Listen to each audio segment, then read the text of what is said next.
HTC Desire 600 is powered by an entry-level 1.2 GHz Cortex A5 CPU inside a Snapdragon 200 system on chip, coupled with an entry-level GPU, that's the Adreno 203, and only 1 GB of RAM. It did not evoke much positive enthusiasm about the 600 being a gaming device. But let's not take it on a face value. Let's actually experience some games to see how this guy performs in real world.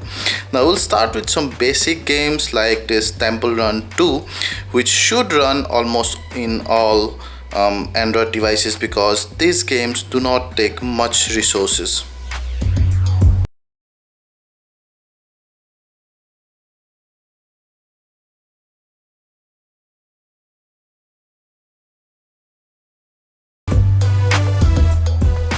There you see it's playing pretty smooth.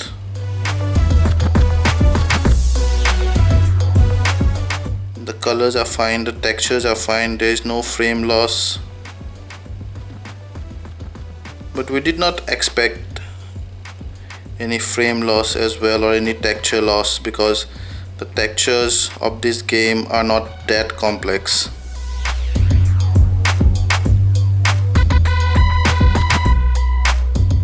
Let's check out what happens when the chimpanzee comes in.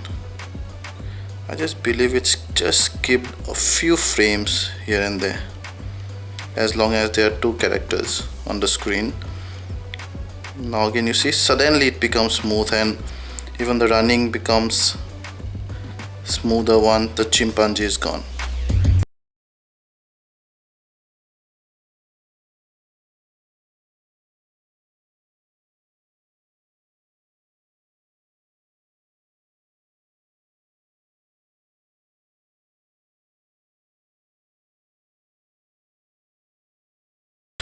Okay, so now we'll check another one, Fruit Ninja. Again, it's full of beautiful graphics, 3D animation, however does not take up that much resources. It should be fun.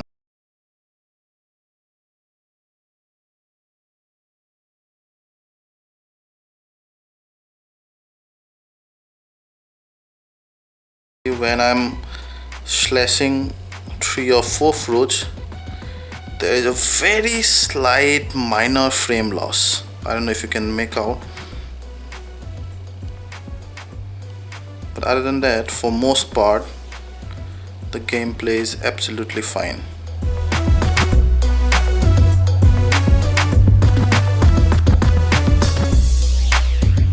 Now it actually became smoother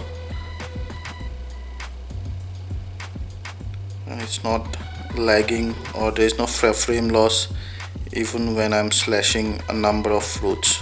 Oh, there was slight frame loss. Yeah, it's random. Maybe it's processing something, or maybe it's loading each of the animations progressively at different times. I don't know, but the lag is random and now it's becoming less and less, and I really have to try hard to feel the lag. But yeah, so we can safely say there is almost no frame loss. This part is becoming little hotter. Yeah, so you can feel this part getting hotter. So it's a nice 3D racing game that takes up a bit of your GPU and also quite a lot of memory. So let's see how it plays. So there's slight frame loss, I can see it. Let's see. Touch.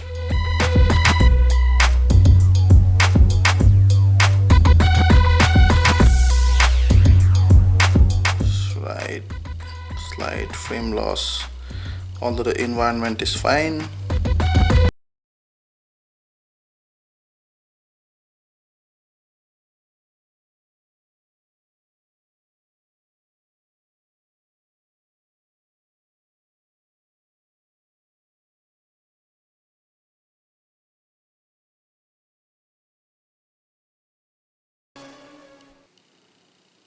See how it takes our water. Pretty fine actually, it takes our water pretty fine.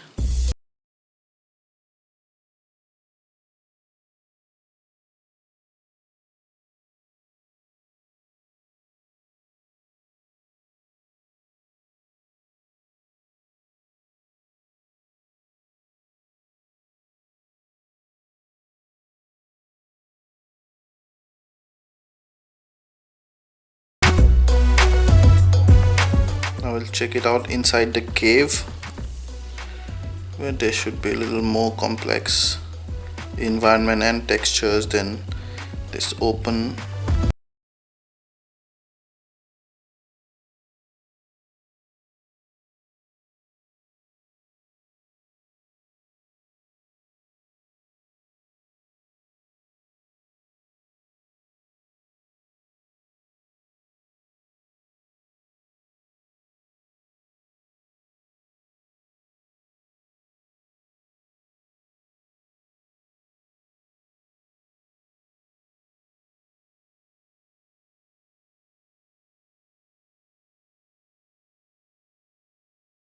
Really bad.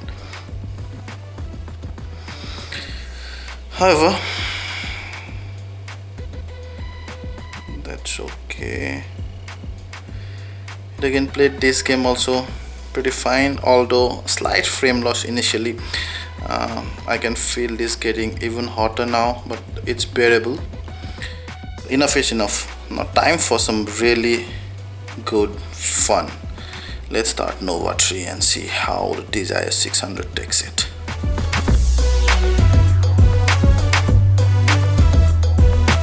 It's taking a long time to start actually.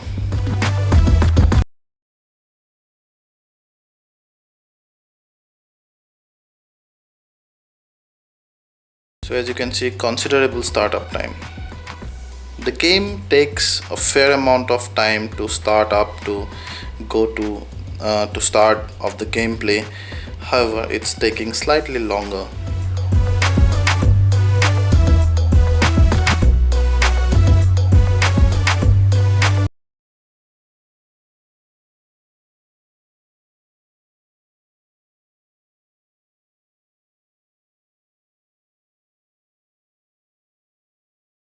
Is fine, no frame loss.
It's not very, it's smooth, but not like, all the way smooth. I mean, if I need to turn, I cannot turn in one swipe. I have to give 2 or 3 swipe for it to turn comfortably around. See?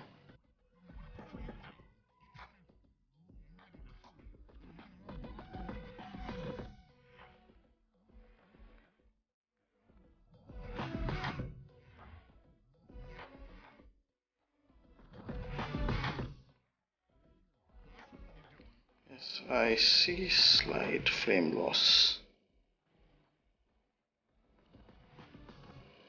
The movement is not very fluidic.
As you saw, the movement is not very fluid, but otherwise it pretty much plays the thing.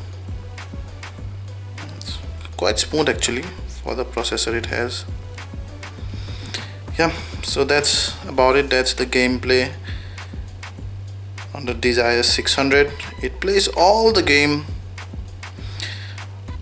pretty smoothly for most of the time, but on some memory hugging games it just keeps a few frame, or the texture are not that deep. Let's say even on Nova 3 you can see all these boxes and all, they come much deeper and more complex in a higher end processor devices. Yep, thank you.